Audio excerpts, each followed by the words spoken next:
اللہ کا شکر ہے کہ مرنے سے پہلے کم از کم ہم اس معصومیت، بیوقوفی اور جہالت کے ایج سے ہم نکل آئے۔ وہ جہالت کی ایج کیا تھی، وہ معصومیت کی ایج کیا تھی، وہ بیوقوفی کی ایج کیا تھی، کہ ہم سب کے ذہنوں میں یہ تھا کہ پاکستان کا آرمی چیف جو ہے وہ کوئی بہت بڑا ایسا کوئی کیریکٹر ہے اسلامی دنیا کا، جو صرف اور صرف صبح جب اٹھتا ہے تو بھوکا اور ناشتے سے پہلے پاکستان کے لوگوں کے اور ریاست کے وسیع تر مفاد اور انٹرسٹ کے بارے میں سوچنے لگ جاتا ہے۔ اسی میں وہ ناشتہ بھی شاید نہیں کرتا، دوپہر کو بھی یہی سوچ رہا ہوتا ہے، شام کو بھی یہی سوچ رہا ہوتا ہے گولف کھیلتے ہوئے، امریکن امبیسڈر سے جب ملتا ہے، چارج ڈی افیئر سے تو یہی سوچ رہا ہوتا ہے، برٹش ہائی کمشنر سے جب ملتا ہے تو یہی سوچ رہا ہوتا ہے، امریکہ جاتا ہے تو یہی سوچ رہا ہوتا ہے، رات کو سوتے وقت بھی یہی سوچ رہا ہوتا ہے، جب الارم لگا کے صبح اٹھنے کی بات کرتا ہے تو یہی سوچ رہا ہوتا ہے، جب کور کمانڈرز کی میٹنگز ہوتی ہیں تو یہی سوچ رہا ہوتا ہے، جب پاکستان کی تمام بزنس کارپوریٹ لیڈرشپ کو اکٹھا کر لیتا ہے کراچی، فیصل آباد، اور ان کے ساتھ میٹنگز کرتا ہے پاکستان کی ایکسپورٹس امپورٹس پروڈکٹیوٹی میں، تو صرف اور صرف پاکستان کے انٹرسٹ کے حوالے سے سوچ رہا ہوتا ہے۔ جنرل باجوہ نے ہم سب کے اوپر جو بہت بڑی مہربانی کی ہے اور ہمیں ان کا شکر گزار رہنا چاہیے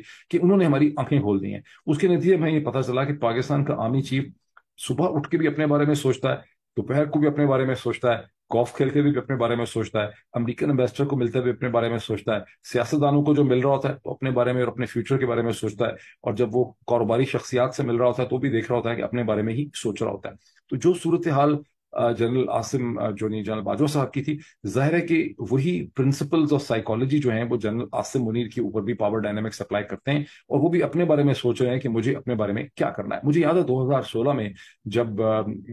ہندوستان کے اندر میرا خیال ہے پتہ نہیں کون سی جگہ تھی جہاں پر ان کی چکوٹھی تھی، یہ کیا وہاں پر حملہ ہو گیا 2016 میں، اس وقت یونائٹڈ نیشن کا نواز شریف صاحب کی حکومت تھی، ان کے بیس کے اوپر ہم اڑی بیس کے اوپر حملہ ہو گیا، خاصے ان کے سپاہی وہاں پہ مارے گئے، الزام لگ گیا کسی پاکستانی اسپانسرڈ قسم کی آرگنائزیشن کا۔ تو میں ورلڈ بینک کے ایک ڈنر میں گیا اسلام آباد میں، ورلڈ بینک کے آفیسز کے اندر، وہاں پر میرا پوائنٹ آف ویو یہ تھا کہ یہ ہندوستان نے فالس فلیگ آپریشن جو ہے یہ کرایا، بیکاز اقوام متحدہ کے اندر Nawaz Sharif was set to raise the issue of Kashmir, اور اس سے پہلے پاکستان کو ڈیفینسو پہ ڈالا گیا ہے، دہشت گردی کا یہاں پہ ایک کھڑا کیا گیا وغیرہ وغیرہ۔ مجھے وہاں پر ایک بہت ہی سیریس شکل کا، جو اس وقت مجھے منحوس لگا تھا، مجھے لگتا تھا اس کو قتل کر دوں، مجھے ایک امریکن ڈپلومیٹ ملا جو بڑا ایروگنٹ تھا، سینئر تھا، پروبلی ان کی انٹیلیجنس ایجنسی کے لیے کام کرتا تھا، مجھے اس کا کوئی ٹھیک سمجھ نہیں آیا ٹائٹل کیا ہے، بٹ ہی واز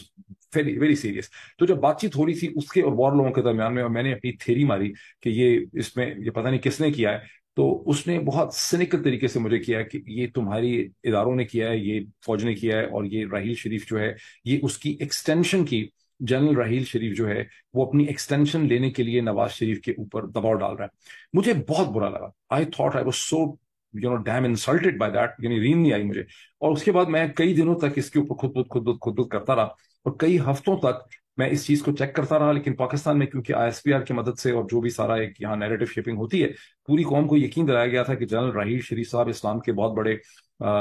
جو ہیں ایک سولجر ہیں، اور وہ تو کبھی ایکسٹینشن کا سوچ نہیں سکتے، تو ان کی عزت کے، ان کی سیلف رسپیکٹ کے بلو ہے کہ وہ ایکسٹینشن کا سوچیں۔ لیکن subsequently from the army sources جب میں نے اس کو بہت کوریدا اور بہت میں نے انویسٹیگیشن کی، اور یہ ہزاروں آرمی آفیسرز اس چیز سے آج واقف ہیں، تو مجھے پتا چلا کہ جنرل راحیل شریف آخری گھنٹے تک وہ اور ان کی بیگم صاحب دونوں اس کوشش میں تھے کہ نواز شریف سے ان کو ایکسٹینشن جو ہے وہ مل جائے، اور جتنا وہ زور لگا سکتے تھے ہولی ان ہولی وہ انہوں نے اس کے لیے لگایا۔